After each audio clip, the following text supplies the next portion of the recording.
Cristianismo y algo más. El cristiano y la política. Es un artículo de Manuel López, correspondiente al número 263 de la revista, En la calle recta.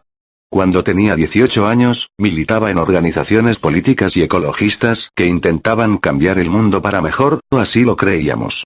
Solía estar junto a otros jóvenes de mi edad en primera línea de manifestaciones, charlas y otros eventos. Unos años después llegó mi conversión y toda mi cosmovisión dio un giro radical de centésimo octogésimo. Recuerdo a mi mejor amigo preguntándome sorprendido, si ya no quería cambiar el mundo, a lo cual contesté, es imposible cambiar el mundo si no cambian antes las personas. La revolución, el cambio duradero y genuino empieza de adentro hacia afuera y no al contrario. Es por esta y otras razones, que me asombra la campaña mediática que está teniendo lugar en las redes, en apoyo de partidos ultras con tintes xenófobos, o en su defecto, animando a crear partidos políticos cristianos y a la militancia activa en lobbies y grupos de presión, próximos al ultramontanismo católico romano. Esto es a vista de pájaro lo que está sucediendo en España, aunque en Sudamérica nuestros hermanos seguro que nos llevan ventaja.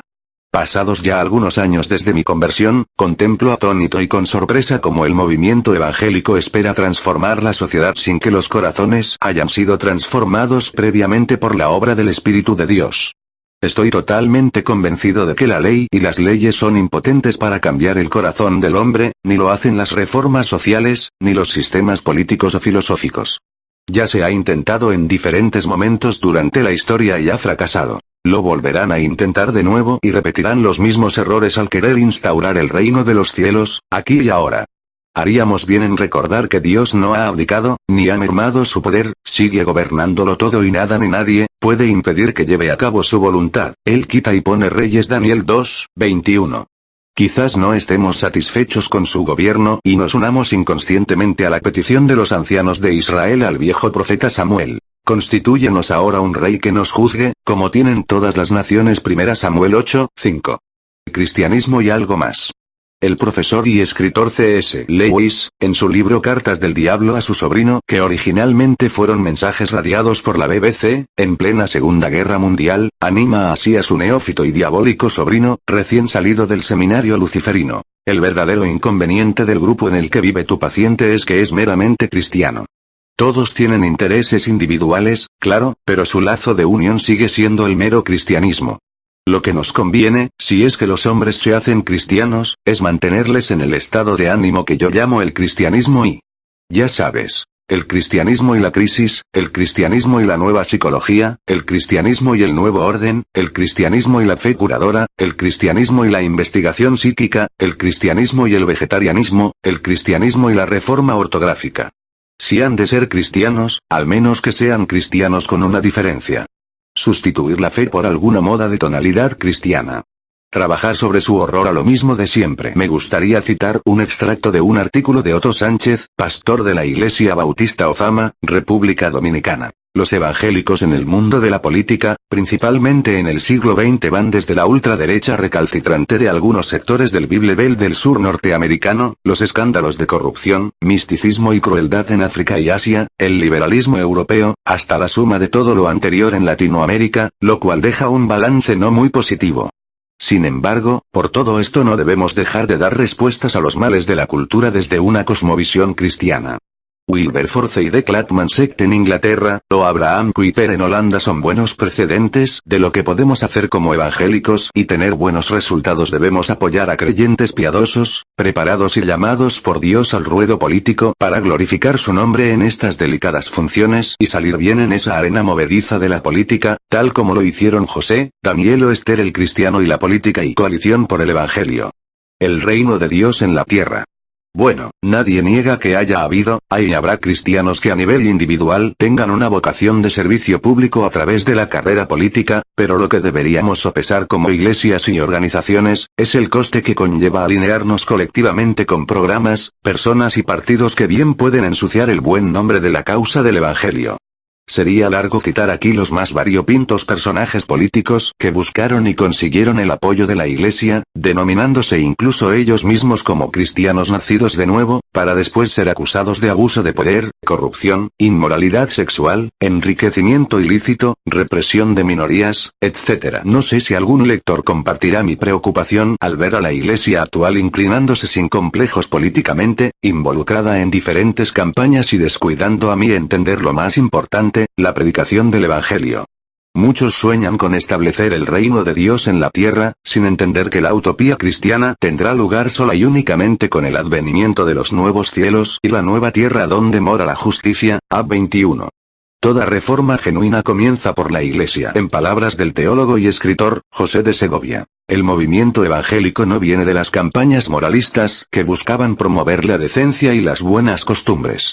Eso hacían muchas iglesias, que no eran precisamente conocidas por su fe evangélica, sino por su humanismo y actividad social. Toda reforma y avivamiento han nacido de la predicación del Evangelio. Esa es la razón por la que predicadores como Lloyd Jones se negaban a dejar su capilla en los años 20, la Liga de la Temperancia, para que los alcohólicos no dejaran de escuchar su predicación. ¿Cuánto tenemos que aprender de nuestros antepasados, cuando apoyamos campañas contra los gays? ¿Cómo queremos que un homosexual escuche el Evangelio, si nos dedicamos a luchar contra sus derechos? La homosexualidad es un pecado, pero el pecador necesita oír el Evangelio, no consejos morales. El anuncio del Evangelio es que Cristo murió por nuestros pecados y resucitó. 1 15, 3, 4. Predicamos a Cristo. No es la primera vez que escuchamos citar las palabras del Señor. Así alumbre vuestra luz delante de los hombres, con el propósito de animarnos a tener mayor presencia en la arena pública de nuestros países, aunque el texto no habla de esto sino de tener cuidado de practicar nuestra piedad delante de los hombres. En palabras del teólogo escocés A. Bruce, tenemos que mostrar cuando estamos tentados a esconder y esconder cuando estamos tentados a mostrar. Cómo pretendemos juzgar al mundo, ver su paja, sin juzgarnos a nosotros primero y ver nuestra propia viga. A los que están fuera ya los juzgará Dios. 1 5, 13. Toda verdadera reforma y avivamiento comienza por la confesión y el arrepentimiento del pueblo de Dios. No deja de llamarme la atención que la Iglesia solo se movilice y levante su voz cuando salen a la palestra temas como el aborto, la LGTB, la trata, pero no contra la corrupción de los políticos, los abusos de la banca, la defensa de la sanidad o educación pública, los salarios dignos, la solidaridad con el emigrante, etc. Doble moral quizás. Política cristiana, en el filo de la navaja. Creo que la expresión "en el filo de la navaja", frase acuñada por el escritor británico W. Somerset Maugham, describe de forma visual las arenas movedizas en las que nos movemos. El problema con el posicionamiento político de la Iglesia y entidades evangélicas es como la política misma, excluyente. Se trata de nosotros y ellos, azules y rojos, progresistas y conservadores, derecha e izquierda. La Iglesia, por el contrario, llama a todos los hombres, independiente de su raza, color, estatus social o ideología política, a abrazar las buenas noticias de Jesucristo.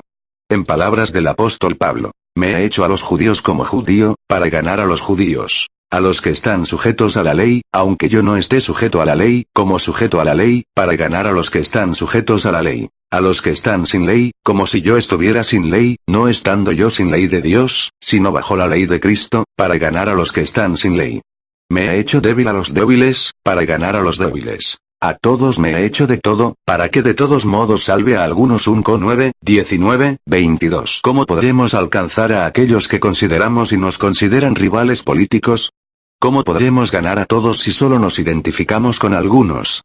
¿Cómo nos escucharán aquellos que son el objeto de nuestra confrontación política? No nos engañemos, la política del hombre natural y caído, desgraciadamente no une a los hombres, sino al contrario les divide y enfrenta. El Evangelio derriba todo tipo de barreras. En palabras del apóstol Pablo, ya no hay judío ni griego, no hay esclavo ni libre, no hay varón ni mujer, porque todos vosotros sois uno en Cristo Jesús. Ga 3, 28. Quien tenga un llamado, una vocación política, que la ejerza en el temor de Dios y para su gloria. En cuanto a la Iglesia, las palabras de Jesús no fueron, id y haced política, sino id y predicad el Evangelio.